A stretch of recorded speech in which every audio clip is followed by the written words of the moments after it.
आसतु आज आम केवल 10 टंका खर्च कर बढ़िया से लिप बाम बनई पारिबा। आपण ये लिप बाम को डेली यूज कर पारिबे। किछि नै 5-10 मिनिट रे आपनकर लिपस्टिक रेडी हो जिवो। आपन को दरकार गोटे जेकोसी पुराना लिप बाम रो खोल आ गोटे भेसलिन आउ 10 टंकार आपन ये क्रियन्स रो गोटे पैकेट आपन को मिल जिवो। सेतिर आपन जेकोसी कलर गोटे सिलेक्ट कर दियंतु। मु एठी पिंक कलर नेछि। तापर हमको नड़िया तेल दरकार। तापरे देखंतु मोठी भेसलिन को आपण माने देखि पारुतबे। फास्ट गरम पानी रे गिना रखि देबे। सेथिरे गोटे चम्मच भेसलिन ऐड कर देबे। तापरे सेथिरे गोटे चम्मच कोकोनट ऑयल ऐड कर देबे।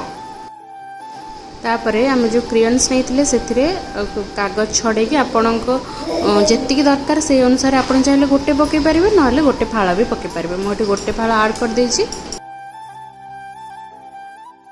तापरे आको भल